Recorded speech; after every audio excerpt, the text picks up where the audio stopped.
a Ararat y les iba a hablar del diluvio, pero me encontré con algunas cosas y había escuchado algo, entonces, porque se queda, yo os voy a explicar por qué, se queda uno con un saborcito, ¿verdad? Un saborcito así como, esto no cuadra, y entonces mejor lo dejo guardado, pero cuando uno empieza a leer y con su mente abierta, que es lo que les pido hoy para este tema, una mente abierta, pero por supuesto que aquí lo que me toca a mí es exponerles, y ustedes, no voy a imponerles, ¿verdad? Y ustedes agarren, vayan a las escrituras, oren, porque hoy vamos a ver algunos elementos como el cuervo, que siempre se ha utilizado en un aspecto negativo. Ahora vamos a redimir al cuervo, por decirlo así. Vamos a hablar algunas características del por qué Noé lo utilizó antes que la paloma. Y recuérdense que hizo un trabajo. Y ahora vamos a ver algunas cosas. Yo quería hablarles solo del Ararat, porque fíjense ustedes que como en los tiempos de Noé, así es como va a pasar en los últimos tiempos aquí en la tierra. Está pasando ya cosas como en el tiempo de Noé. En el tiempo de Noé pasaron muchas cosas. ¿Ustedes por qué creen? La verdad es que nadie sabe exactamente, pero nos imaginamos. Lo podemos deducir por las escrituras. ¿Por qué el Señor mandó un diluvio para borrar toda carne, hermanos? Y casi se va Noé. Casi se va la familia. Solo porque a Noé lo vieron perfecto en su genética. Y que de veras era una persona que estaba agradando a Dios en medio de toda la perdición. Era su único... Él pudo haber borrado todo y empezar de nuevo. De hecho, ya lo había hecho varias veces Dios. Ahora, ¿por qué dejó a este hombre? ¿Y por qué le dejó a los hijos? Que uno de ellos era terrible, hermanos, era perdido. Cam era perdido, hizo cosas, barbaridades que no voy a mencionar ahora, lo hemos mencionado otras veces. Pero ¿por qué se lo llevaron a él? Y las esposas, se llevaron a las 3 esposas. Si Cam era así, la mujer tuvo que haber sido también así. Pero se lo llevaron ahí. ¿Por qué se los llevaron? ¿Y por qué trajeron genética a ellos? ¿Por qué dieron generaciones también? Que tal vez algunos traían una maldición. Porque Noé maldijo. Esto es bien importante lo que estoy diciendo porque está íntimamente relacionado con lo que voy a hablar del cuervo. ¿Por qué maldijeron a Canaán? Y después vemos que algunos lugares a donde se fue Canaán, que es el hijo de Cam, el nieto de Noé, se fue con la maldición encima y a donde llegó causó un montón de problemas a sus generaciones. Dicho sea de paso, de él vienen los filisteos, de él viene Sodoma y Gomorra, de él viene Babilonia. Es decir, que prácticamente estaba diseñado, estaba destinado, sus generaciones para maldición y maldición y maldición, y por lo tanto, como maldición quiere decir también anatema, consagrado para la destrucción, entonces su destino era la perdición, y ser familiares de ellos era algo, pues, terrible, no había que meterse con ellos. No obstante, vino el Señor Jesucristo, y con su sangre que brotó en el Getsemaní, de su rostro que empezó a caer en la tierra, ya desde ahí, toda esa sangre que empezó a caer a tierra, empezó a limpiar la maldición que había en el mundo, que había en la tierra, fíjense ustedes. Y entonces el Señor quitó las maldiciones, y las maldiciones que nos eran contrarias, las clavó en la cruz del Calvario.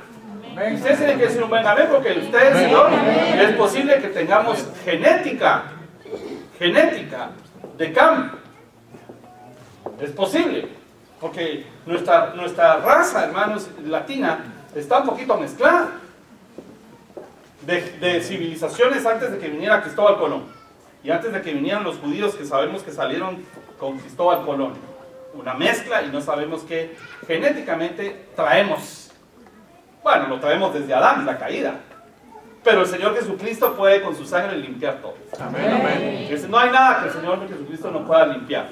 Y el destino que estaba diseñado, profetizado para Canaán, que tal vez nos dio genética a nosotros, hasta eso se quedó clavado en la cruz, y el destino de nosotros es irnos con el Señor a la eternidad. Ese es el destino de ustedes y el mío. Ese es nuestro destino. Entonces, el Señor manda un diluvio para borrar toda carne, pero no es la primera vez que lo hace, y lo vamos a leer, vamos a leer algunos versículos en Génesis capítulo 1, si se quieren ir hasta Génesis capítulo 1, tal vez va a costar un poquito encontrarlo.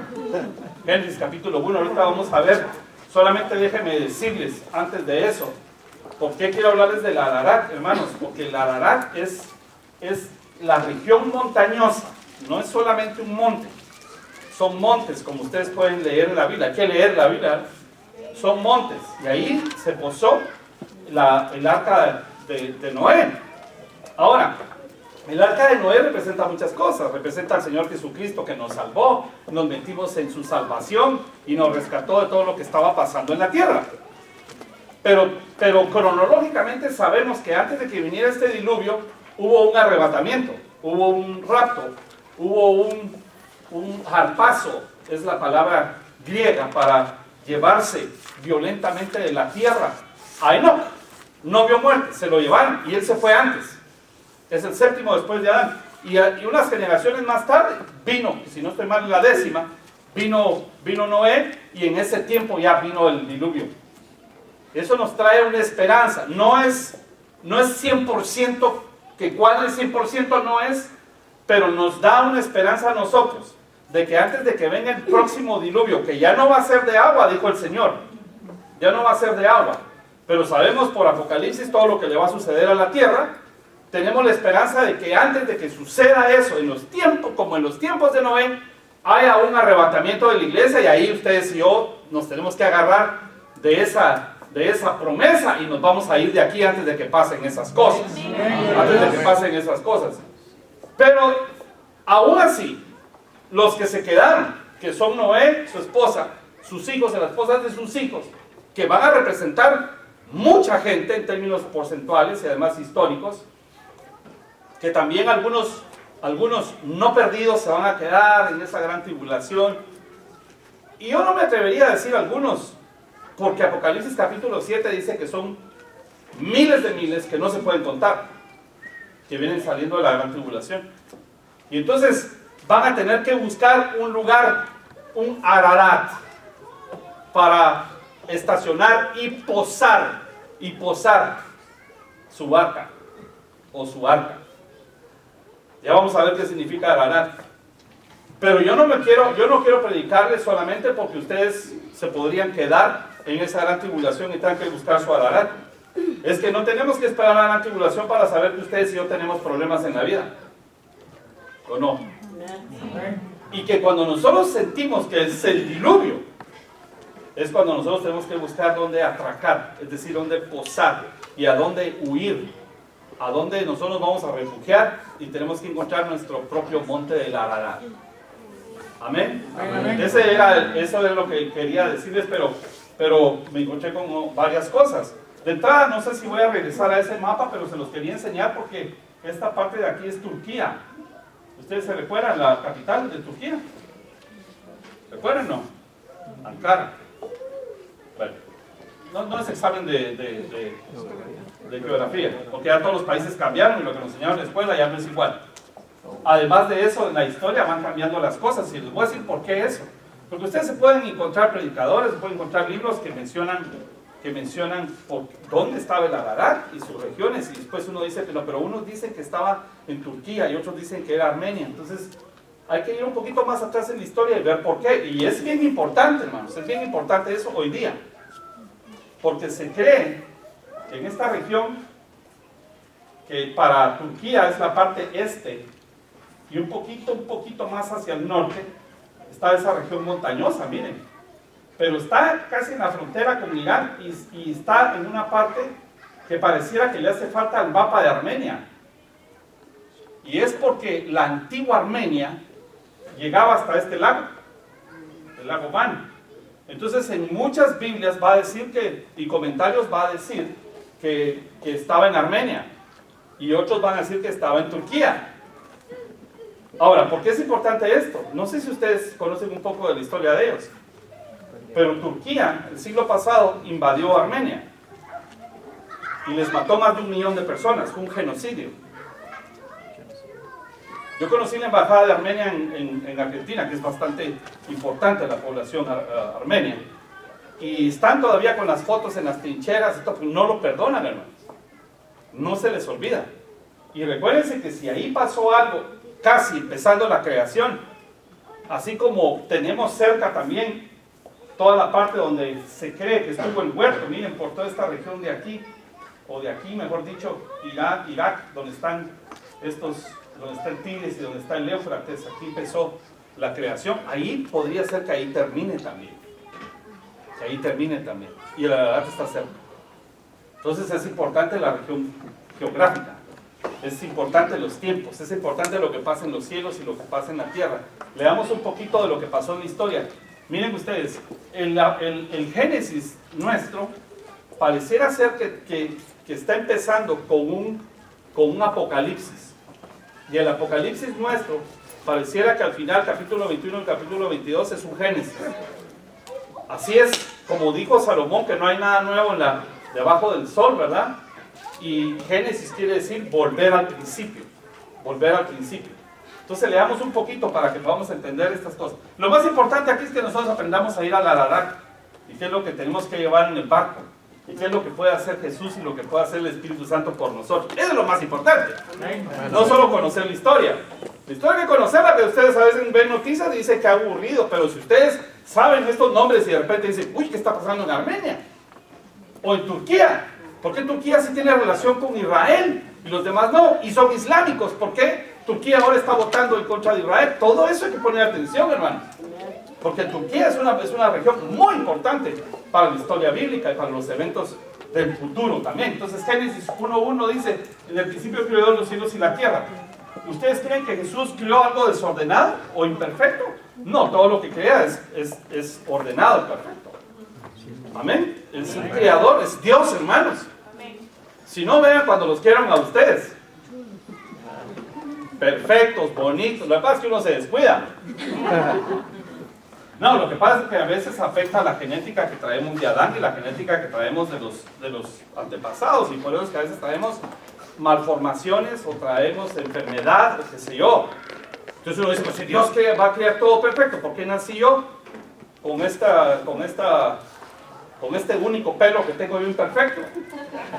Ok, entonces, ¿cuál sería la pregunta? Bueno, Pedro dice que la sangre de Cristo nos limpia de la vana manera de vivir, heredar a nuestros padres. Es decir, los padres cometieron errores y eso puede de una vez hasta tocar la genética por las enfermedades que vienen después de tener pactos con los ambientes oscuros y además de eso por alejarse de Dios. El pecado deforma. El pecado deforma. Se los digo, el pecado deforma y enferma. Pero entonces Dios creó todo perfecto, ¿no es cierto? Ahora, ¿qué pasó entre el Génesis 1.1 y Génesis 1.2? Ahí es de haber pasado, no sé, miles, millones, yo no sé, de años. No tenemos el dato. Y hay algunos estudiosos, o mejor dicho, algunos predicadores que dicen, bueno, ¿para qué lo voy a estudiar si no dice nada? Bueno, yo creo que es importante, porque la Biblia dice que como en los tiempos de Noé, entonces yo no quiero saber todo. Porque yo la verdad es que yo sí me quiero ir con el Señor Jesús. Amén. Amén. No, pero dígame, así, aunque no me digan buen amén, pero sonrían. Va. Entonces ahora resulta que en el verso 2, la tierra está desordenada y está vacía. Y el Señor no hizo, cuando empieza a crear, hermanos, y por eso es que la ciencia está tan trabada, porque los pobres dicen, encontramos la molécula de Dios, porque ya descubrimos con esta explosión que el Big Bang es una teoría correcta, porque al atraer la explosión aparece la molécula primigenia de la vida. Entonces digo yo, sí, papadito, pero ¿quién creó eso? Porque ellos creen que antes era una bolsa de gas que explotó y entonces salieron todos los planetas a formarse y a girar. ¿Ustedes creen que por una explosión va a salir todo ordenado como está ahorita sin que se choque nadie? No, es casi imposible, hermanos. Ese orden que tiene el universo es impresionante, pero ya lo vimos anteriormente. Entonces, resulta que ahora está desordenada y vacía. Algunos dicen que este es un diluvio luzbeliano, que Luzbel, que él provocó todo esto, pero para mí, Luzbel no tiene la capacidad de inundar el mundo. No la tiene. Y no tiene la capacidad de juzgar al mundo. No la tiene. Es más, si ustedes ven los juicios de Apocalipsis, El diablo es juzgado. Y un solo ángel lo mete abajo. Creo que le hemos dado demasiada importancia al diablo. Y lo hemos hecho algo tan místico que cuando nos aparece algo parecido al diablo o algo que esté relacionado con el diablo, nos asusta. Peor si no oramos ese día. Hoy no oré, Señor, y no diezmé el fin de semana, me va la maldición del gato negro con la serpiente colorada. No, hermanos. Dios no es legalista que le debes una oración y por eso te va a caer, esperando que no ores para pegarte un palazo, así no es Dios. O que no diezmaste hoy y te va a poner, ahora sí te van a cobrar de más. Hombre, hermanos, Dios no es así. Entonces el diablo no tiene esa capacidad. Es Dios el que juzga lo que Él crió. Él juzga al diablo, pero juzga también hasta nosotros nos juzgó, salimos culpables y Jesús se apareció y pagó por nosotros y dijo, ahora los hago a ellos inocentes, yo me hago culpable. Aleluya. Ese es el poder de Dios. Entonces Dios ha traído esto porque la gente, hermanos, como en el tiempo, voy a atreverme a decir esto, del anterior Noé, que no sabemos qué estaban haciendo. Cometieron saber qué cosas que el Señor trajo un diluvio. Pero miren esto, miren qué importante esto. Esto es bien importante para lo que vamos a ver hoy.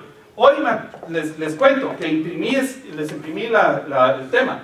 Porque yo no sé si esto es un estudio o es algo devocional, pero ustedes saben que cuando uno está haciendo un estudio, entra a una parte devocional. Porque uno no puede dejar entrar a las bellezas que Dios le está hablando a uno al corazón mientras uno estudia. Y al revés, cuando uno está estudiando o haciendo un devocional personal, algo me llama la atención y lo guardo o lo estudio. Entonces se los traigo porque lo que voy a decir hoy, yo no quisiera que alguien se vaya diciendo, yo oí que él dijo tal cosa y lo dijo a la mitad. No, aquí está. ¿Está bien? Amén. Gloria a Dios. Aunque tengan que editar eso me cae mal, pero es que una vez yo dije que Samuel le habló a Saúl y rapidito fueron a llamar a un hermano que tiene una radio aquí, a un pastor. Ustedes conocen. Pastor, anoche dijeron en el discipulado tal, que los muertos se levantan y le hablan a la gente. Yo casi le digo, pues hoy le vamos a mandar uno para que se asuste. Entonces, ¿saben qué pasa, hermanos? Que la gente a veces oye cosas y después va a quejarse con gente que no tiene nada que ver.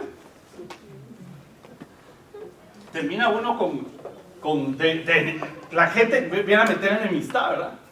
Y hasta se fueron de la iglesia. Bueno, después de esa lágrima que solté ahorita y del paréntesis, pues ahí traigo eso para que ustedes lo puedan leer despacito. Y además de eso no es solo por eso, es para que ustedes vayan a su casa, lean, estudien, oren y que Dios les hable. Pero analicemos esto. Verso 2, Génesis 1:2. Y la tierra estaba desordenada y vacía. ¿Pero qué había cuando estaba desordenada y vacía? Miren los elementos. Pongan atención a los elementos. ¿Qué había? Tinieblas. Muy importante. Apunten de una vez tinieblas, oscuridad. Tinieblas, oscuridad. Y después de eso, tenemos, dice, estaban sobre la faz del abismo y el Espíritu de Dios, quiere decir que habían tinieblas sobre el abismo y el Espíritu de Dios se movía sobre la faz de las aguas. Entonces, bien importante, hermanos, porque ¿quiénes se fueron en un abismo? ¿Quiénes estuvieron cerca de un abismo? Sabemos que el diablo. Y cuando decimos del diablo, lo relacionamos con las tinieblas. Pero ustedes recuérdense que el Señor Jesucristo cuando murió bajó y fue al Seol y se fue al abismo. Quiero que vayan hilando de una vez el punto.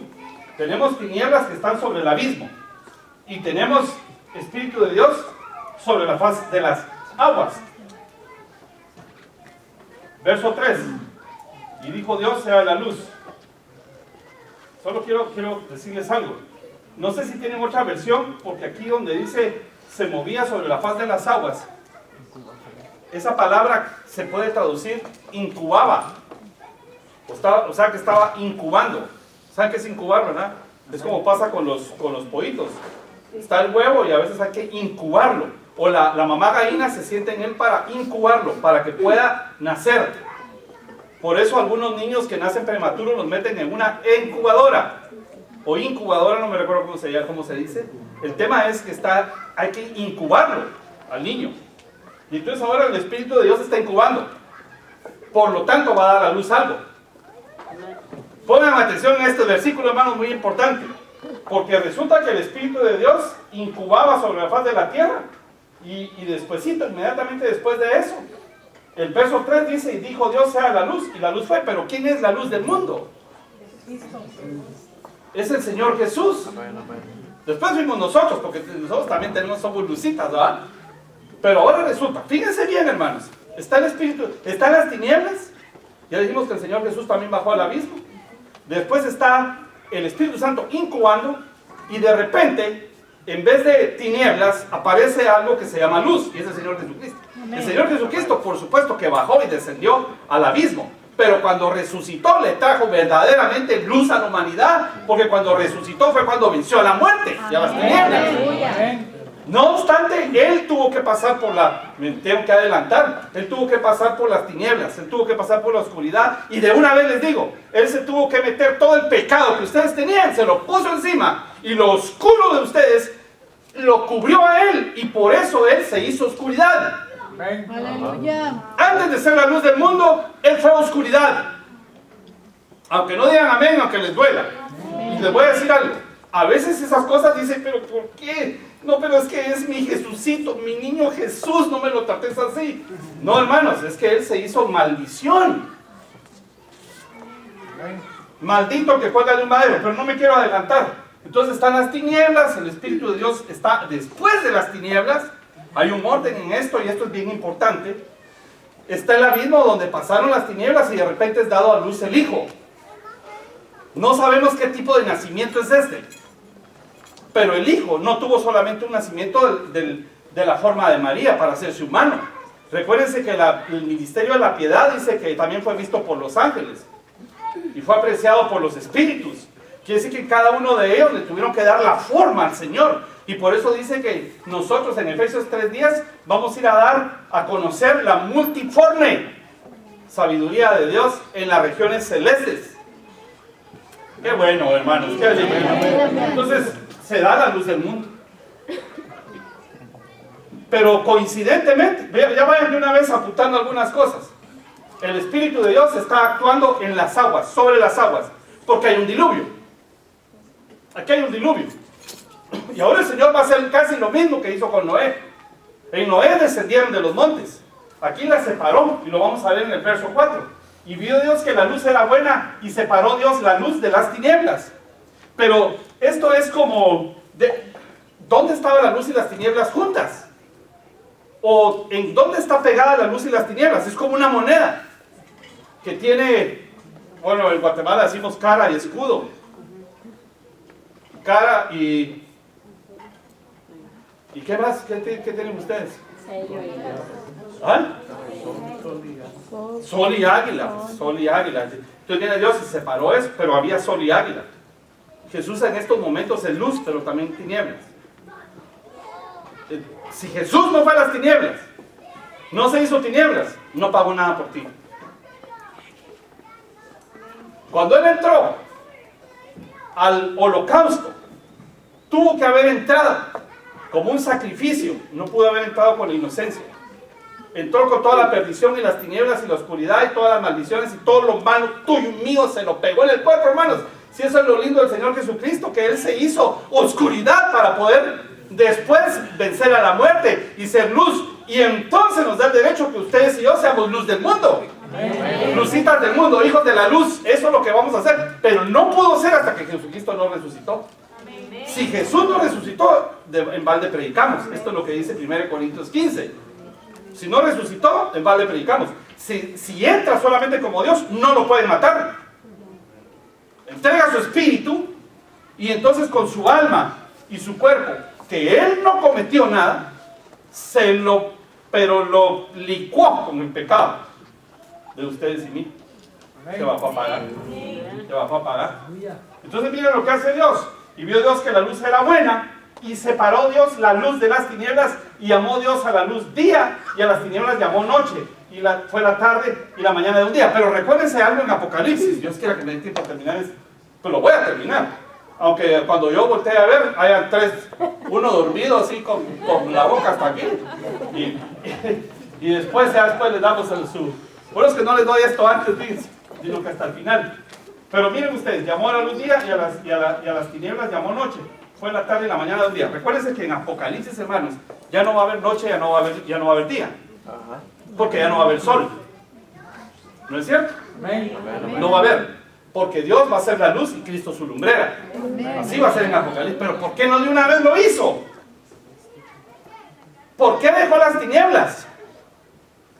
No las necesitábamos las tinieblas. Es más, yo no quiero las tinieblas. El problema es que mis decisiones atraen a las tinieblas. Y Jesucristo murió en el sacrificio de la tarde. Y además de eso hubo oscuridad cuando Él estaba en la cruz. Y murió. ¿Por qué? Se juntaron las tinieblas. Algunos dicen porque todos los demonios se juntaron y eso hizo la oscuridad. Muy bonito y está bien. Está bien. No voy a ir en contra de eso, está bien. Pero la verdad, otros dicen que es porque se apagó la luz y entonces, pues hubo tinieblas. Pero yo creo que esas tinieblas son estas tinieblas que se juntaron de una vez con el Señor Jesucristo para que de una vez se haga el sacrificio por todo. Si no, Él paga ese sacrificio con todo y tinieblas, entonces no podemos hacer nada nosotros para quitarnos las tinieblas. Yo espero que me esté dando a entender con esto. Porque ahorita ya empecé a gritar. Cuando empiezo a gritar es cuando creo que estoy tratando de enseñar algo. Bueno, entonces Génesis 1:6. Luego dijo Dios, hay expansión en medio de las aguas y separe las aguas de las aguas. Esto lo que está haciendo el Señor es casi lo que hicieron en el diluvio de Noé. Las aguas empezaron a descender, pero aquí pasa algo raro. Porque cuando Noé, el diluvio de Noé, ya estaba en mar. Ya estaba el mar, pero aquí no. Pongan atención. Cuando pasó el diluvio de Noé, ya estaba el mar. Pero aquí es otra cosa. Y me voy a atrever a decir algunas cosas. Hay expansión en medio de las aguas y separa las aguas de las aguas. Verso 7. E hizo Dios la expansión y separó las aguas que estaban debajo de la expansión y las aguas que estaban sobre la expansión. Esto quiere decir que son aguas arriba. Y fue así, es arriba. Porque después él explica que la expansión, no sé si lo tengo aquí, no, ya no lo tengo, pero ustedes lo pueden leer. Dice que la expansión, el Señor le llamó expansión a todo el cosmos. Entonces arriba del cosmos tiene que haber aguas que tuvieron que ver con ese diluvio. Y el Señor la separó. Más adelante dice que entonces llamó a lo seco tierra. Lean ahí, hermanos. Llamó a lo seco tierra. Y a lo de alaba, las aguas, ¿cómo las llamó? Si alguien me puede ayudar ahí, ya, pero están leyendo, ¿no? Ah, pero dígame, porque a lo mejor vamos a decir lo que no es. Eso sí quiero que me ayuden. ¿Verdad que no abrieron su Biblia en Génesis 1? Yo desgaleándome aquí, entonces llamó a la tierra, a lo seco tierra, y a las aguas, ¿cómo las llamó? Mares, dice, ¿ok? Entonces, los mares vienen de la separación de este diluvio. Ahora, si es agua, ¿por qué ahora es salada?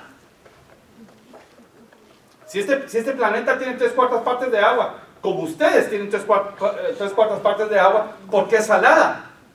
Yo creo que Dios le tiró una maldición al mar después. Así como la mujer de Lot, que cuando la volteó a ver, se hizo estatua de sal, al mar le cayó una maldición. Me atrevo a decirlo, porque después el mar entrega a los muertos y de todas maneras el mar lo van a desaparecer. Lo van a desaparecer, ya no va a haber mar. Entonces tanta agua para tenerla salada es porque también, entre paréntesis, es porque el hombre no agradece lo que Dios le da, hermanos. El agua era gratis. Si eso fuera dulce, ustedes y yo no tendríamos que estar pagando agua. Tal vez estuviéramos pagando a algún corrupto para que nos deje entrar al mar. Pero siempre habrá un lugar por donde entrar y tomar de esa agua. Los que naufragan, se mueren si toman esa agua. Desde ahí nacen los males de esa separación.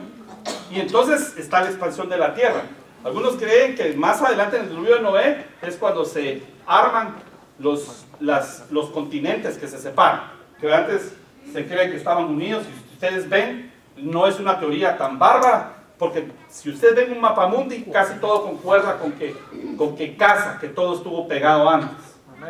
Sabemos que cuando se une un pedazo de tierra a un continente, levanta una montaña. Las montañas son eso, ¿sabían? Cuando se pega parte de tierra, levanta. Y por eso cuando la India que se separa, ustedes pueden ver que ese pedazo estuvo de este lado, se pega a Asia.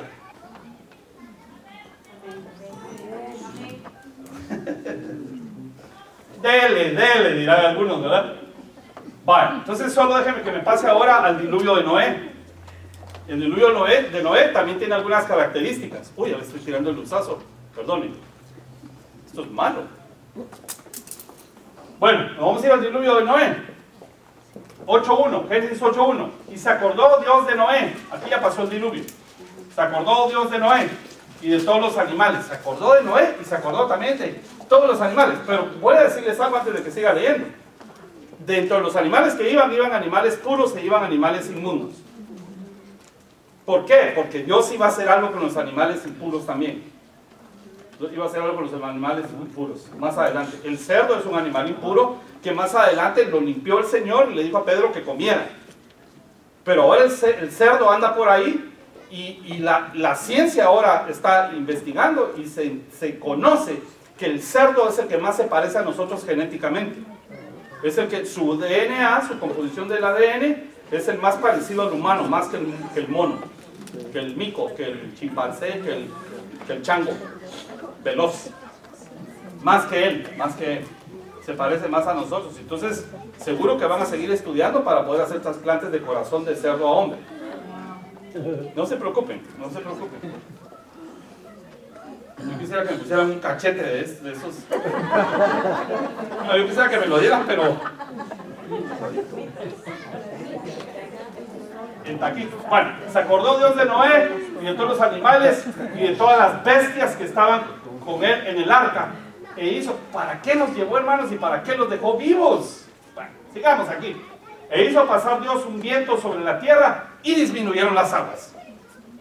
Aquí ya había mar. Pero las aguas que cayeron son aguas dulces. Aquí sí creemos que esas aguas cuando bajaron, ¿a dónde se fueron? No están en el ciclo del agua. No están en el ciclo del agua. El ciclo del agua quiere decir que cuando está el sol evapora, se lo lleva, se convierte en nube y después baja. Y ese es el ciclo. De abajo hacia arriba. Pero si eso fuera así, porque se inundó todo el mundo, entonces tendríamos una nube cubriendo el mundo entero. ¿Ok? Entonces ahí sí se cree que cuando las estiró, porque no se las llevó, no dice que se las llevó, las separó otra vez. Y ahí es donde se cree que se fue el agua dulce a los polos, que está congelada. El Señor ya no va a hacer llover para castigar este mundo, pero sí se están desprendiendo los témpanos de hielo, que a veces traen problemas ¿cómo se dice? De las estaciones. ¿Ok? Bueno, entonces ahí, y parece ser que por ahí, por los polos, también hay entrada al abismo. Y otra vez aparece abismo, aparecen aguas y todo lo demás. Entonces dice, e hizo pasar Dios un viento sobre la tierra y disminuyeron las aguas. Verso 2, y se cerraron las fuentes del abismo, eso es de abajo, y las cataratas de los cielos, eso es arriba, y la lluvia de los cielos fue detenida. Y las aguas decrecían gradualmente de sobre la tierra y se retiraron las aguas al cabo de 150 días. 150 días. Vamos a adelantarnos aquí al verso, a leer 8.4 y dice, y reposó el arca en el mes séptimo a los 17 días del mes sobre los montes del Ararat.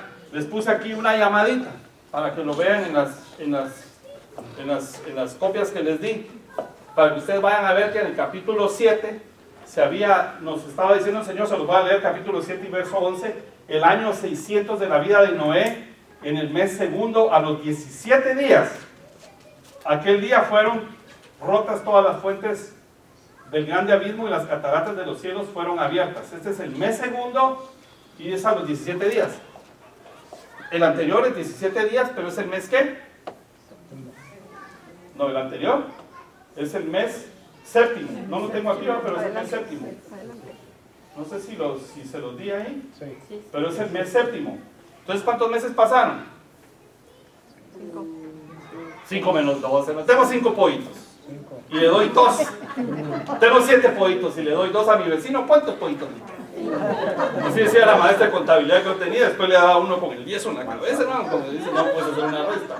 Ok, Entonces empezó en el mes segundo y dejó mes séptimo, son 5 meses. Y aquí dice 150 días, entonces 150. Dentro de 5, ¿cuánto nos da? 30. Y aquí es donde sabemos nosotros que los meses tenían 30 días. Y que la vuelta al sol de parte de la tierra son 360 grados. Todos sabemos que son 360 grados, ¿verdad? 180 es esto. Aquí, 180 es esto. Es la diagonal, es el diámetro en un círculo. 180. 90 sería esta escuadra. 45 más o menos por aquí. 180 es la vuelta entera. 360. Deberían los años de contarse de 360. Se los digo porque cuando hagamos cuentas, por ejemplo, de las 70 semanas de Daniel, para hacer números hacia esta era, hay que calcular de 360 los años y hay que calcular los años de 365.24 de ahorita. Bueno, pero eso es solo como información, ahorita vamos a adelantarnos en esto. Entonces, vamos al tema de Ararat. Vamos al tema de Ararat antes de regresar otra vez al diluvio. Ustedes y yo, en una forma práctica, ustedes y yo necesitamos que Dios nos rescate de los problemas y de los diluvios que nos acechan en la vida. Y ustedes y yo tenemos que pensar que cuando estamos en un diluvio, pero tenemos a Cristo, que es el arca, Amén. lo que necesitamos es donde ir a posarnos. Amén, amén. Porque miren, Noé estaba cubierto por el arca, pero eso no quiere decir que no fuera asustado allá adentro, porque afuera estaba tronando, hermanos. Él solo tiene que confiar en Dios, que a él no lo van a hundir. Pero lo dejó 40 días ahí. Y ahora recuérdense que el Señor dijo, se acordó el Señor de Noé. Y si no se acuerda, ¿qué le pasa a Noé? Ustedes y yo tenemos que decirle al Señor, y a veces decirle, Señor, acuérdate, por favor, acuérdate, que soy tu hijo. Y entonces el Señor va a hacer que llegues al Ararat. Eso es lo que tienes que hacer tú en las noches, en las mañanas, ir al Ararat. ¿Qué significa entonces Ararat? Estos son algunos, ahí te puse qué diccionarios dicen de esto, porque si no, cualquiera puede decir cualquier cosa. Bueno, yo no quiero hablar así, hombre, porque lo que quiero decir es de dónde sacamos las referencias para que ustedes, si quieren, compren los diccionarios y búsquenlos. ¿Ok? O aunque ustedes se me cambien como dicen, ¿para qué? Si vos los tenés. Ok, el diccionario Cornwall y Smith dice que esto quiere decir montaña en descenso. Una luz. No es temblorosa por miedo. Es una luz que tiembla por el poder. Vibrante. Eso quiere decir. Una luz vibrante. Entonces cuando tú tienes problemas, lo que necesitas es ver una luz de salida del problema. Pero necesitas subirte al monte, al monte de la bendición. Y necesitas subirte a un monte, a lo que está más cerca de Dios, pues. Para que pasen cosas como pasó en la transfiguración, para que pasen cosas como lo que pasó en el monte de los olivos, aunque no fue tan hasta arriba, en el Getsemaní, cuando el Señor Jesucristo fue a presentar ahí su caso, hermanos. Bueno, entonces está la luz. Pero fíjense ustedes que Ararat quiere decir maldición revertida. Eso quiere decir que cuando llegaron ahí, toda la maldición que le cayó a la tierra se revertió. Y ya no le afectó para nada a Noé. Entonces, ustedes y yo no es que estemos en maldición, pero a veces nos metemos en el campo que no nos tenemos que meter porque en ese campo hay maldición. Por ejemplo, cuando alguien se sale del reino un rato y se va a lugares que verdaderamente son, ustedes hasta lo saben que son oscuros. Se están metiendo en un lugar donde hay maldición. Entonces, si alguien se sale del reino, de la casa de Dios, y se va a meter ahí, se está metiendo en el lugar de la maldición y lo van a tratar igual.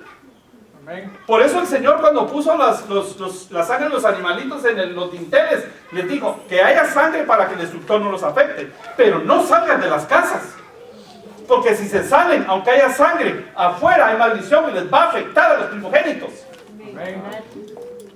Entonces, no hay que estar jugando uno con fuego, hermanos. No hay que estar jugando con fuego.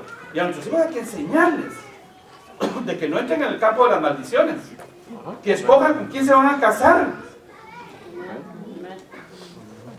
Yo prefiero un muchachito inquieto adentro de la iglesia que un muchachito quieto afuera de la iglesia. Porque quieto afuera de la iglesia le va a caer la maldición. Aquí adentro se tiene que componer. No díganme que sí, hermanos, porque a veces los jóvenes o los niños dicen, ¡qué molesta está allí! Pero aquí está adentro, pero no está allá afuera. Recuerden cuando eran jóvenes, ¿dónde andaban ustedes? Yo ni me acuerdo. Pero entonces es la maldición revertida. Yo necesito que llegar a que donde, mire, si cometí un error, tengo que ir con Dios y decirle, Señor, revierte esto. Porque, mire, la gracia está ahí. Es una puerta para que yo pueda entrar de regreso. No es para salir, es para entrar cuando me salí. Como el hijo pródigo. ¿Está bien? Vale. Después de eso dice el diccionario Strong que alarar significa, bueno, maldición revertida también, y una precipitación de la maldición. Precipitación se puede entender de dos formas en el castellano, en el español.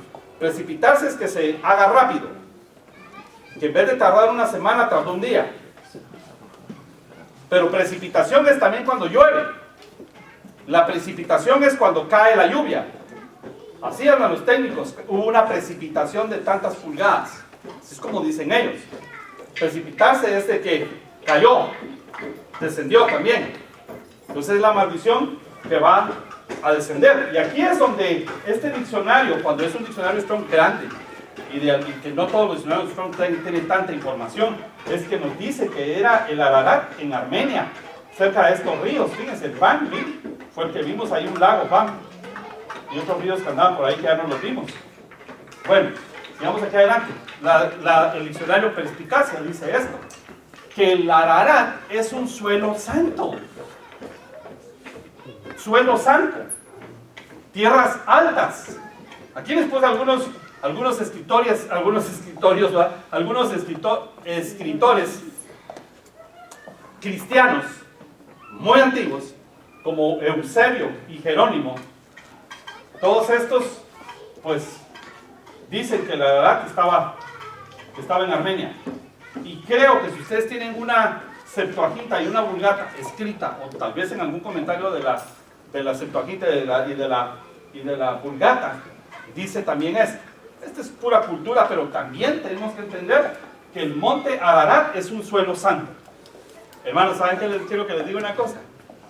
Yo sé que el Señor no está en cuatro paredes, pero lo más probable es que cuando nos reunimos a alabarle, esto se convierte en el suelo santo. ¿Por qué? Porque aquí están metidos los santos, arrepentidos todos. Pecadores tal vez, pero aquí están viendo cómo salimos, hermanos. Se convierte en lugar santo. Entonces yo les digo una cosa, la iglesia también es un Ararat, donde está el diluvio allá afuera y me vengo a meter. De hecho algunos así lo hacen, se lo está llevando el río allá afuera, vienen a la iglesia, solucionan y se borran. Y dice uno, ¿verdad? Ya, aquí te espero. Si no, que te espere otro colega por allá, pero ya vas a regresar cuando te empieza a llover otra vez. Aleluya. Vale.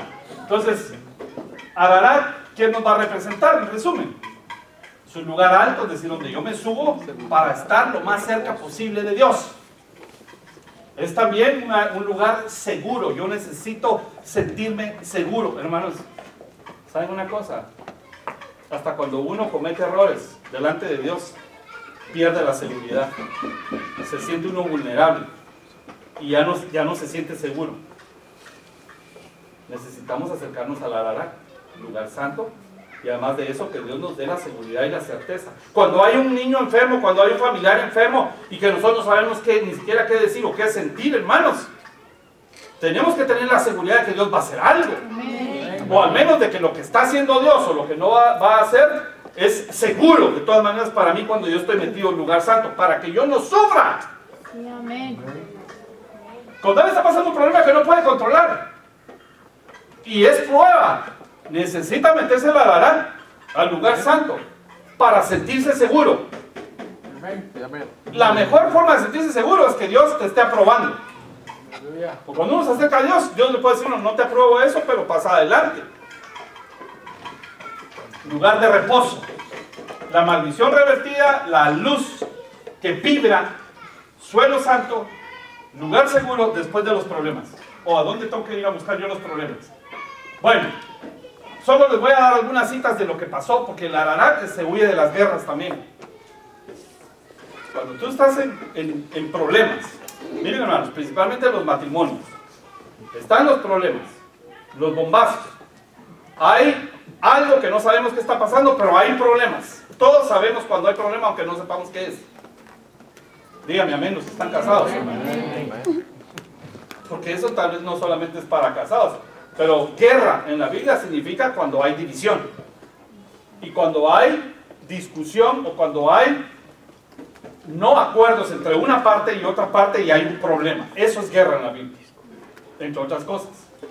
Entonces miren ustedes en el segundo libro de Reyes, capítulo 19, verso 32. Tienes que leer todo el capítulo 19 después. Pero aquí hay un rey, el rey de Asiria, que está acechando y matando por todos los pueblos. Porque ustedes saben que Asiria también era una potencia, era un imperio. Es uno de los 7 imperios. Asiria. Y eso le hacía la vida imposible también a Israel. Entonces están atacando a Judá. Y claman al Señor. Claman al Señor. El Señor baja y el Señor hace retroceder a los asirios. De hecho, hasta los hijos del rey de Asiria terminaron matando al padre. Y cuando eso sucedió, que Dios vino a defender a Judá, yo no les voy a leer todo el capítulo, pero dice: aconteció que mientras él adoraba en el templo de Nisroch, su dios, Adramelech y Sarezer, sus hijos le hirieron a espada, los hijos mismos lo mataron. Y huyeron a tierra de Ararat. ¿Por qué? ¿Por qué se fueron a Ararat? Porque ellos sabían que ese es un lugar seguro. Es un lugar de protección. Es un lugar donde Dios no va a dejar el juicio ni la maldición. Ahora, estos son enemigos de Dios. Ellos se pueden ir a meter a la iglesia, pero si no se arreglan con Dios, de todas maneras, miren lo que pasó. Los hijos lo mataron. Ok. Porque es un lugar seguro y hasta el mundo lo sabe. El mundo sabe que la iglesia es segura. El mundo lo sabe. Nosotros como cristianos hablamos más mal de la iglesia que la gente del mundo. Así somos, pero este lugar es un lugar santo. Este y todas las iglesias donde llegan los santos a adorar y a alabar al Señor. Es el Ararat.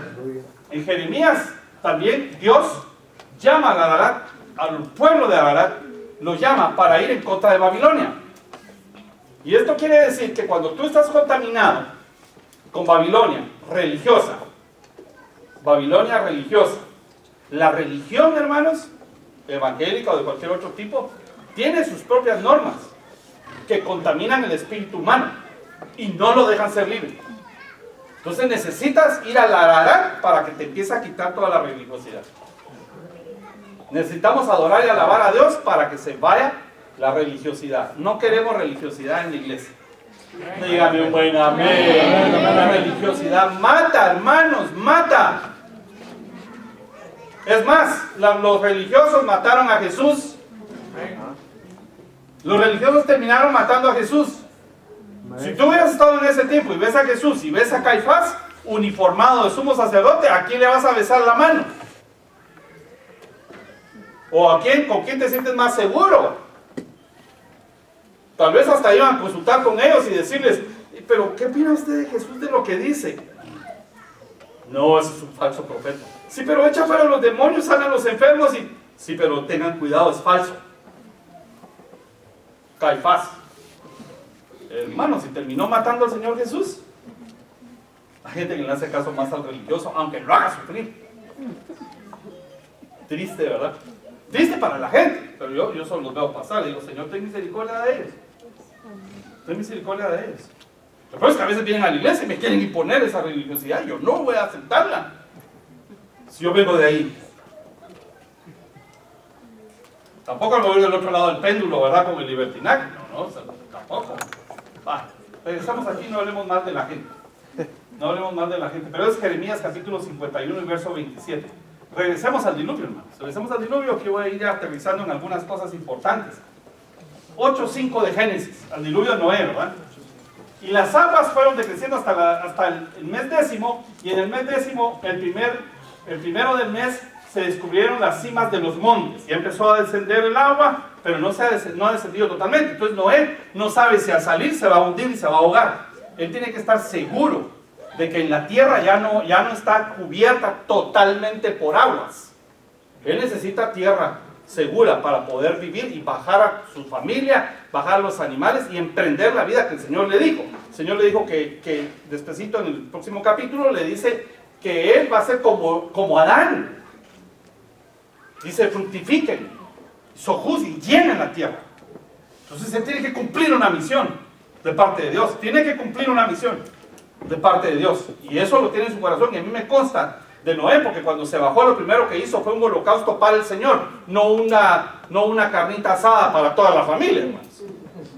Pudiéndolo haber hecho, porque Dios le había entregado todos los animales que llevaba ahí.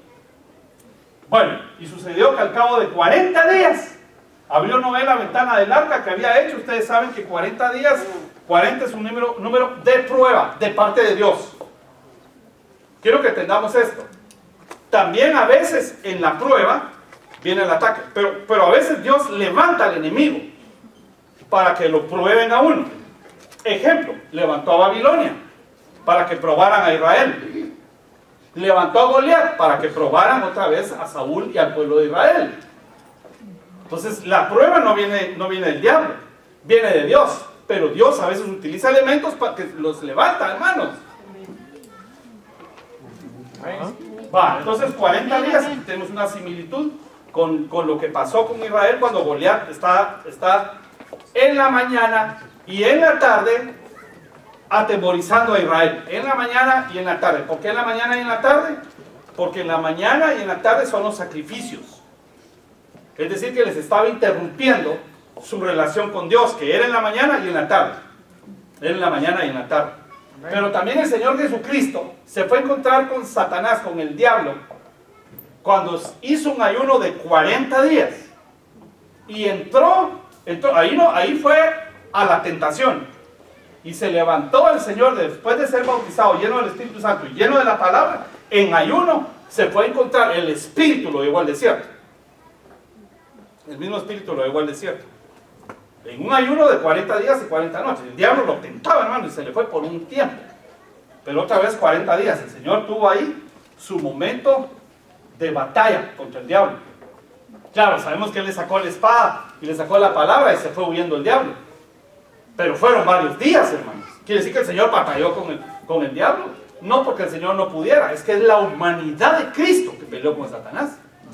Amén. ¿Entienden el punto? Él pudo haber caído en la tentación y no cayó. Porque no se le fue a enfrentar como Dios. Se le fue a enfrentar con la posición de humano. Para enseñarnos el camino que ustedes y yo podemos vencer las tentaciones. Bautizados en agua, llenos de la palabra, bautizados en el Espíritu. Podemos vencer las tentaciones. Ok, 40 días, 40 días. Y aquí nos empieza a parecer como que si el 40 también el Señor Jesús está relacionado con él. Está relacionado con él. ¿Cuántos días se le apareció el Señor Jesús a los discípulos ya resucitado antes de irse? 40 días. Y aquí ya no es prueba para él ni para los discípulos. Aquí es seguridad para los discípulos. Pero el Señor Jesucristo es en ese momento el dueño de los 40. 40 y 40 noches enseñándoles del reino de Dios. Esos 40 me están a mí apuntando a Cristo. Ya de entrada me está apuntando a Cristo. Ya vimos que las tinieblas me apuntan a Cristo. Y ahorita vamos a ver cómo.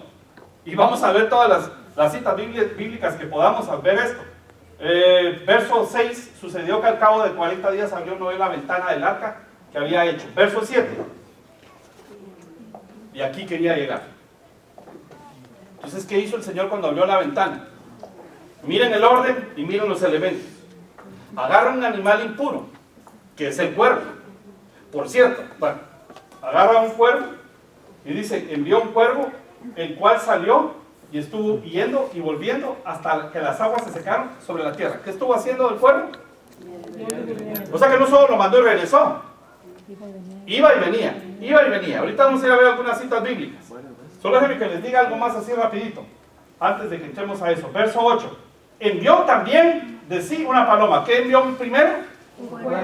El cuervo. Y después mandó la paloma. Este orden tenía que ser, este orden sí tiene que ser ese el orden. Tiene que ser el orden. Bueno, entonces envió una paloma. Recuérdense que el Espíritu de Dios se movía sobre las aguas. el Espíritu de Dios descendió sobre el Señor Jesucristo en forma de paloma. Quiere decir que el Espíritu Santo está representado en esta paloma.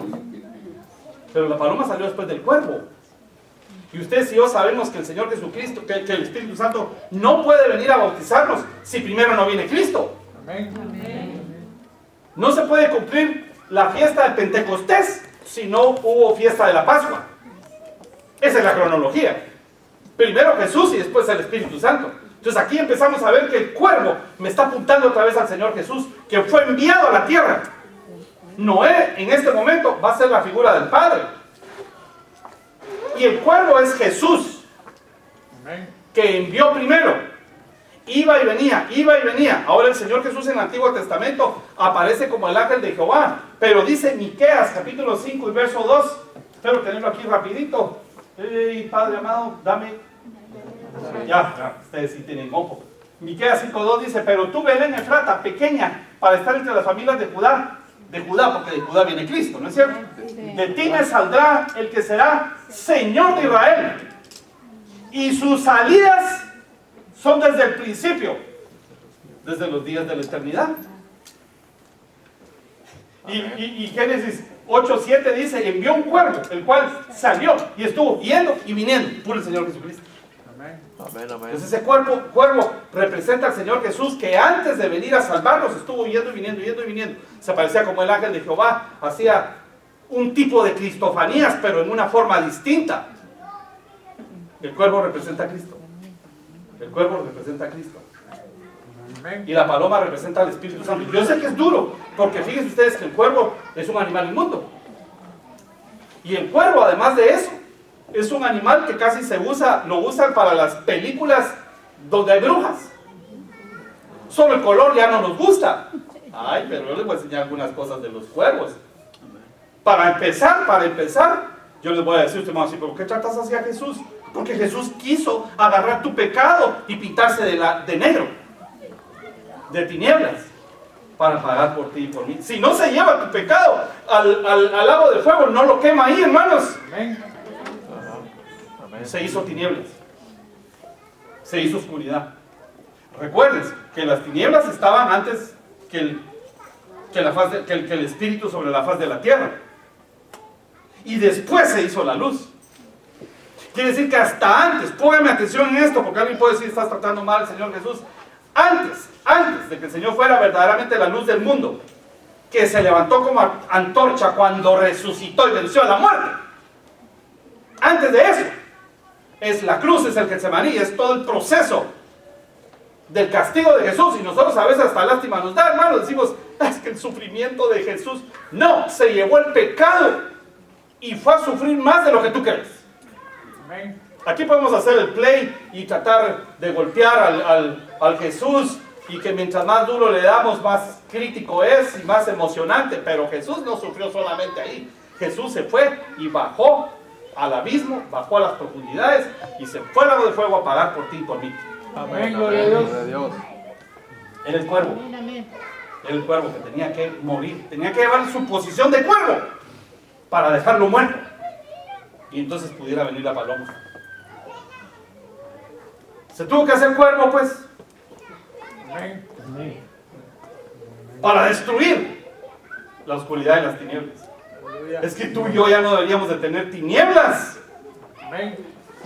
Pero como se me quedan viendo un poquito, voy a regresar para darles un poquito de por qué el cuervo sí está representando al Señor Jesús. Bueno, cuervo, vamos a ver qué quiere decir cuervo. Cuervo le decía a mi amigo de allá donde yo crecí. Y como en ese tiempo estaban aquellos jugadores de fútbol, Beckenbauer y todo eso, le decíamos Beckenbauer. Ok. El cuervo. El diccionario Strong dice que es la palabra oreb en el hebreo, en el Antiguo Testamento. Y esto quiere decir ser negro, es color negro, oscuro. Eso quiere decir que no solamente es el tema del animal impuro, es lo que representa tinieblas, oscuridad, todo lo que es negro. Y se le dice así, y en el griego, en el Nuevo Testamento, que después vamos a ver una cita en Lucas capítulo 12, si no estoy mal, la palabra es Córax. Y esta palabra es, ¿ustedes saben que es una onomatopeya o no? No me maltrate, van a decir ustedes. ¿Hicieron alguna vez un diccionario, un crucigrama donde dice la onomatopeya de tal cosa? ¿No? Ok, entonces lo que dice esta traducción es que la onomatopeya del nombre Córax para cuervo es el graznido. Graznido es el ruido que hace el cuervo. Es el ronquido que hace el cuervo cuando canta. Eso es, y por eso le dicen Córax. Es como que si ustedes hubieran visto un pato por primera vez y lo oyen que dice cuá, cuá, y ustedes le dicen, este es cuá. No es pato, es cuá. ¿Por qué? Porque la onomatopeya de su sonido le va a dar el nombre. O sea que no es solo la forma, es por el ruido que hace. Y la onomatopeya del Antiguo Testamento sería el color. El diccionario Strong dice en la palabra Oreb que también hay otra palabra que está bien parecida que dice Areb, que está relacionada, aunque no es la raíz, pero está relacionada.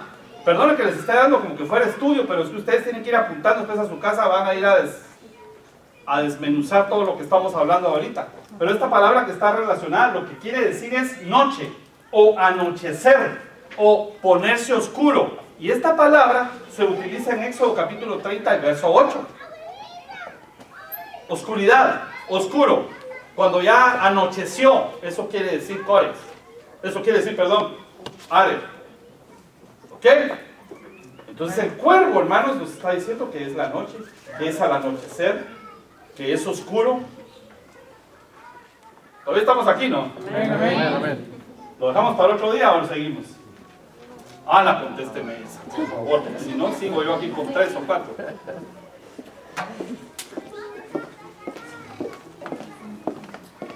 Bueno. Entonces el cuervo es figura de Cristo. La paloma es figura del Espíritu Santo. El cuervo sale del arca, va y viene, como estuvo el Señor Jesucristo. La paloma estuvo yendo y viniendo, como en el Antiguo Testamento, pero un día la paloma se quedó. En el diluvio, la paloma ya no volvió. ¿Por qué? Primero porque no tenía dónde asentar el pie. ¿Por qué no podía asentar el pie? No, pero en el términos del Espíritu Santo, ¿por qué no podía quedarse conmigo? Porque no tenía a Cristo. Cristo es el receptor. Ninguno puede recibir el Espíritu Santo si no primero acepta a Cristo. Y hay gente en el mundo allá afuera que quiere los poderes del Espíritu Santo y no quiere aceptar a Cristo. Y lo peor es que la gente a veces le cree y se va a ir con ellos, hermanos. Entonces no tiene dónde asentar. ¿Por qué? Porque no ha salido el cuervo. Y un día, después de los viajes del cuervo, la paloma encontró dónde asentar sus pies y se quedó. El Espíritu Santo bajó en Pentecostés y se quedó con nosotros. Amén. Jesús regresó al arca, al cielo, con Noé, que es el Padre. Dígame, una buena risa, denme, aunque sea, hombre. Si vamos acá adelante, Miqueas 5:2 dice entonces que Él es el que va y viene, ya lo vimos. Pero Levítico 11:13 nos dice que este animal es inmundo. Dice, de las aves, estas tendréis por abominación. Todo cuervo, me salto del 13, ¿verdad? Al 15.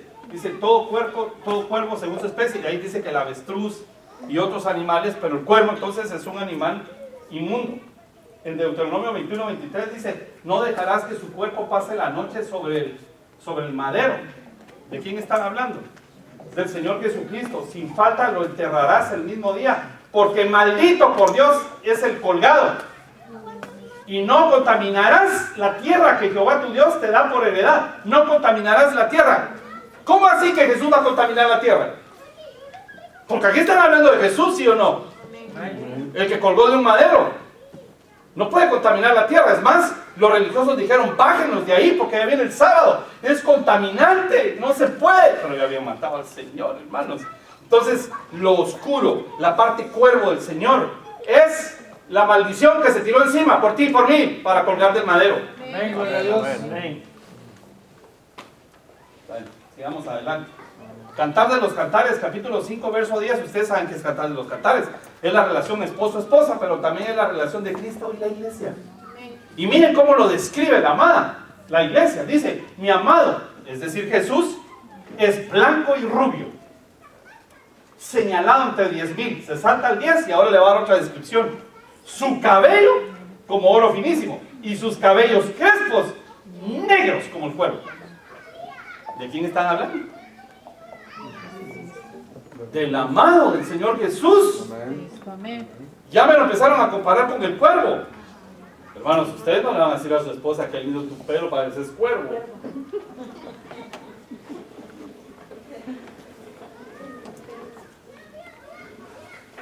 Entonces la novia tiene que reconocer al amado como el cuervo. Jesús se hizo oscuridad antes de ser dado a luz, como en el primer diluvio. Hay tinieblas, no hay luz, hasta que el Espíritu incuba. Y cuando incuba, sale la luz. Es decir, que Cristo se metió en las tinieblas y de ahí salió de las tinieblas. El lado del fuego es la parte más oscura que existe. Porque está la ausencia total de Dios. Y es donde va a ir a caer todos los que están juzgados. Pero Jesús salió de ahí. Y salió como la luz del mundo. Y ahora hasta la muerte la van a juzgar y la van a meter allá al lado del fuego. Solo déjenme que les dé algunas citas más. Primer libro de Reyes, capítulo 17. Ustedes tienen que leer toda la historia. Tengo que correr con esto. Pero 17:1 dice: entonces Elías Tisbita, que era de los moradores de Galaad, dijo a Acab: vive Jehová de Israel, en cuya presencia estoy, que no habrá lluvia ni rocío en estos años, sino por mi palabra. Y vino a él palabra de Jehová diciendo, eso ya es la palabra para Elías. Verso 3: apártate de aquí y vuélvete al oriente, escóndete en el arroyo de Querit, que está frente al Jordán. Beberás del arroyo, y yo he mandado a los cuervos que te den ahí de comer. Me salto al verso 6 y dice: y los cuervos le traían pan y carne por la mañana, pan y carne por la tarde, y bebía del arroyo. ¿Saben qué pasa con los cuervos, hermanos? Que los cuervos se alimentan de semillas, se alimentan de algunos otros animales que están débiles, que están por morir, moribundos. Y en esto quiero hacer una referencia. La hermana trajo una paloma verdadera, que se encontraron en la calle. No nos pusimos de acuerdo, hermano, no nos pusimos de acuerdo. Y está moribunda. ¿Y saben quién la está atacando? Los cuervos. Y están picoteando, tratando de matar. ¿Por qué? Porque los cuervos atacan al animal que ya está moribundo. Y tratan de comérselo. Eso es lo que hace el cuervo. Y el principal alimento del cuervo es la carroña. Es la carne de animales muertos. ¿Okay? Suena crudo y suena fuerte, pero ese es alimento del cuervo. Lástima que no trajimos a los cuervos, solo trajimos esa palomita que está allá guardada, pero la estamos restaurando. Pero los cuervos tienen grandes capacidades, hermanos. Agarran los animales de la carroña y empiezan a esconderlos y guardarlos en las hendiduras de la roca, en las grietas, ahí lo guardan. O debajo de las hojas cubiertas. Pero la guardan ahí. Y esa es una de las razones por las que seguramente Dios usó el cuervo. Porque el cuervo es capaz de agarrar carne que le sobra y la guarda como que si tuviera una alacena. Y por eso es que le estuvo dando de comer a Elías por varios tiempos. ¿Y qué dice la Biblia? ¿A qué horas le daba eso? Le daba por la mañana, miren, le daba pan y carne por la tarde, por la mañana y por la tarde. ¿Por qué por la mañana y por la tarde? Porque en la mañana se hacía el sacrificio de los animalitos. Y en la tarde también. Jesús es el Cordero de Dios que quita el pecado del mundo. Amén. Es todos los animalitos representados en el sacrificio de la mañana y en el sacrificio de la noche. ¿Y quién lleva el sacrificio ahí? El cuervo. Cristo. Que le está llevando a Elías, hermanos, el alimento de día y de noche, si lo quieren ver en forma práctica, es el Señor Jesús el que se preocupa de que tú tengas alimento en la vida, alimento espiritual con su palabra. Es más, Él dijo, yo soy el pan de vida, pero también dijo otra cosa: pan, otra vez el pan como que le dieron a Elías, pero también dijo, el que no come de mi carne, bebe de mi sangre y come de mi carne. Y ahí fue cuando lo empezaron a abandonar, dijeron, este es un caníbal. Fue cuando el Señor se volteó y dijo, ¿ustedes me quieren abandonar también? Ya todos andaban viendo, ahora sí está raro. Se quiere comerse su carne, hermanos. Ese es el cuervo que le trae carne a Elías, al profeta. El Señor Jesús siempre te va a traer el alimento espiritual. Amén, amén. Siempre te va a traer de Él algo para que te alimente el espíritu. Y también la parte material. Él es el principio y el fin, hermanos. Amén, amén. Vale. Bueno, sigamos aquí adelante. ¿Quiénes serán los hijos de los cuervos? Ustedes me van a decir, a mí no me digas cuervo. Decime avestruz, pero no me digas cuervo. Los cuervos van a representar, así como los leoncillos, los hijos de la leona, también representan eventualmente a la iglesia. Los hijos de los cuervos vamos a tener que ser todos los clones del Señor Jesús. Denme todavía 10 minutos. Así de una vez acabamos con esto del cuervo. Para que nadie se vaya con mal sabor de que le dijimos cuervo al Señor Jesús. Amén. ¿Está bien? Ya entendimos que Cantar de los Cantares dijo que su pelo es como el cuervo. Vale, entonces miren lo que dice Job 38:41. ¿Quién prepara al cuervo su alimento? Cuando sus polluelos claman a Dios y andan errantes por falta de comida. ¿Quién es ese? Jehová, hermanos. Es el que da de comer a los polluelos. ¿Pero a qué polluelos? A los que claman a Dios. A los que claman a Dios. Entonces el cuervo, ¿por qué el cuervo sí se preocupa de los polluelos? Es un animal de rapiña, animal inmundo en el Antiguo Testamento, pero el cuervo tiene otras cualidades. Es que tú y yo tenemos que ser como el cuervo, como el Señor Jesús. Amén. Ajá. El Señor Jesús es fiel, el fiel y verdadero. Amén. Amén. Él tiene una sola esposa. ¿Dicen amén? Amén. Amén. Una sola novia. Amén. Y ahora resulta que los cuervos, hermanos, se unen a una de las cuervitas, y esa es la que tienen para toda la vida. Y los dos toman responsabilidad para ir a alimentar a los polluelos. Por eso Job dijo, él le dijo al Señor a Job, ¿quién es el que le da de comer a los polluelos? Porque sabe que los cuervos son los que no van a abandonar a sus polluelos. Pero el cuervo no tendría nada si Jehová no se los da. Entonces el cuervo tiene dos características. Es fiel, y además de eso es responsable con sus hijos. Fiel a su esposa, responsable con sus hijos. Mis queridos hermanos, con cuervos, con siervos. Es fiel a la esposa, se preocupa por los hijos. Voy a repetirlo. Fiel a la esposa y responsable con los hijos. Amén. Bien, amén los hombres. Amén, amén. Vale, qué bueno. Ya vamos empezando. Salmo 147:9 dice, Él da a la bestia su mantenimiento y a los hijos de los cuervos que claman. Otra vez, todos los hijos de los cuervos claman a Dios. No claman, no se les da. Dios puede dar la provisión milagrosa, y también sabemos que el Señor dijo en Lucas, miren al cuervo. Miren al cuervo. ¿Por qué no dijo miren a la gallina? ¿Por qué no dijo miren a la paloma? ¿Por qué no dijo miren al águila? Dijo miren al cuervo.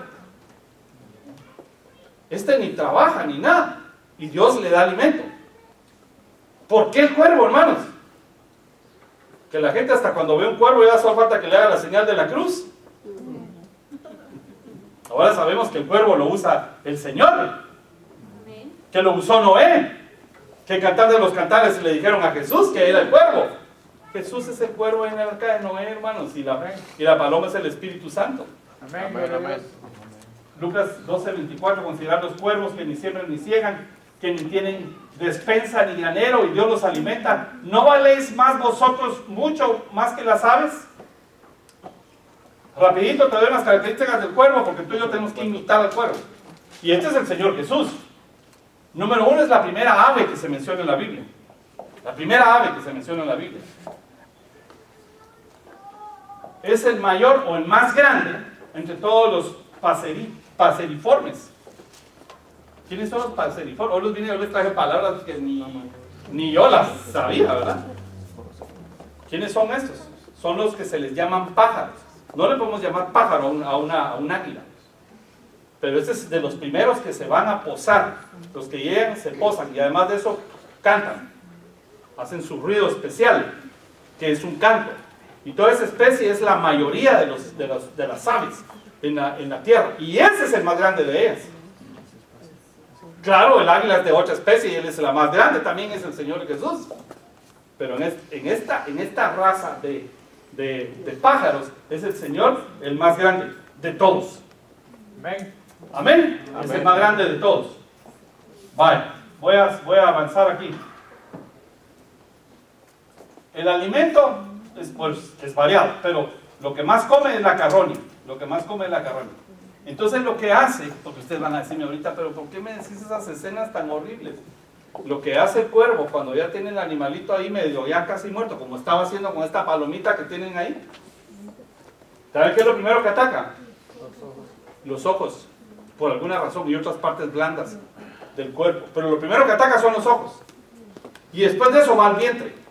Pero antes de ir al vientre, para irse a comer todo lo que tienen en el vientre, come de los ojos, picotea de los ojos. Pasémonos al Señor Jesucristo. Miren, hermanos, la mayoría de los pecados que pasan para nosotros entran por los ojos. Amén. Hasta lo malo que nosotros hacemos, que tal vez ni siquiera lo vemos como pecado, hasta la comida entra por los ojos. Entonces lo primero que hace el Señor es trabajar en tus ojos. Cuando se acerca a ti, tiene que trabajar en los ojos. Y tú tienes que dejar que Él picotee los ojos. Amén. ¿Para qué? Para que te guarde de todo lo que los ojos traen, hermanos. Y los ojos son terribles porque el nervio óptico está conectado a la parte reptiliana del cerebro. Eso quiere decir que solo mira y reacciona. Mira y reacciona. El humano, hombre o mujer, más el hombre, pero hombre y mujer, mira y como con billones de conexiones cerebrales, trillones para ser exacto, por segundo, que pueden hacer cualquier cosa con los ojos. Puede ver y de una vez está pensando, saber qué está pensando, ya proyectó hasta el futuro ya. Entonces hay que dejar que el Señor trabaje con los ojos. ¿Por qué? Porque si tu ojo es bueno, tu cuerpo será lleno de luz. Aleluya. Porque el ojo es la ventana del cuerpo. Entonces, para que mi cuerpo sea lleno de luz, porque después de las tinieblas viene la luz, yo necesito que trabaje Él en mis ojos. Amén. Y después de eso, que trabaje en mi vientre. ¿Cuál será el vientre, hermano? Todas las entrañas, y las entrañas, ahí es donde habita la misericordia. Por eso el Señor dice que hay unos que tienen entrañas de misericordia, que hay que tener entrañas de misericordia.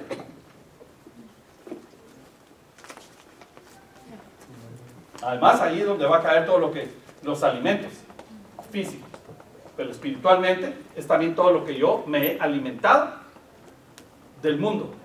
Y ahí el Señor hay que dejar que destruya todo lo malo que hacemos con los ojos y después todo lo malo que nos hemos comido en toda la historia de nuestra vida.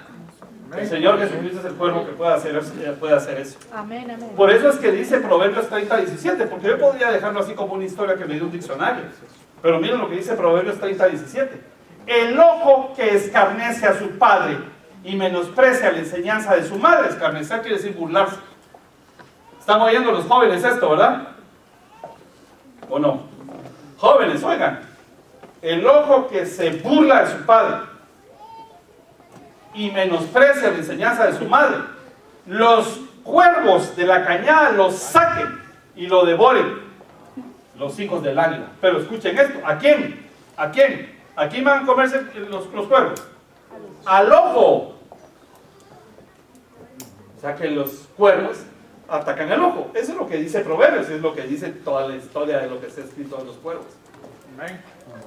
Ay, Dios. Sí. Es uno de los animales más inteligentes, adaptables e ingeniosos. Todo el tiempo está volando en círculos y además planeando, porque toda la vida está pensando que se come. Ay, no parece nosotros, ¿verdad? No, pero estoy hablando de que por eso es que él tiene un territorio amplio de operación. Y por eso es que se cree que Noé mandó al cuervo también. Porque el cuervo es capaz de volar en círculos en territorios grandes para empezar a evaluar su territorio. Además de que sabemos que ahí había carroña, hermanos. Y Noé debe haber pensado que me traiga un pedacito si ya está todo seco, porque come carroña para ver qué es lo que está ya muerto.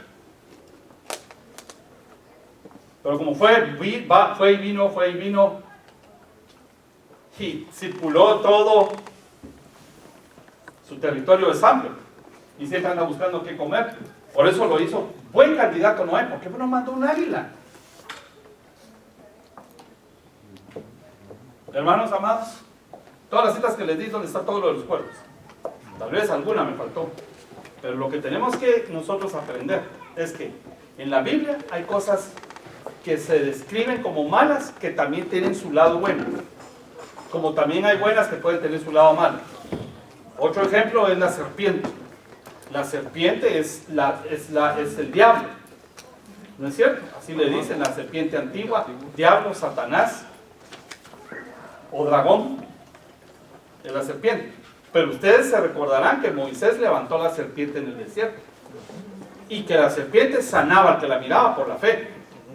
Pero en el Nuevo Testamento se dice que el Señor Jesús, así como fue levantada la serpiente en el desierto, así fue levantado Él. Es decir, que Él también fue serpiente para sanar a las naciones. Pero Él es el cuervo que sacó Noé.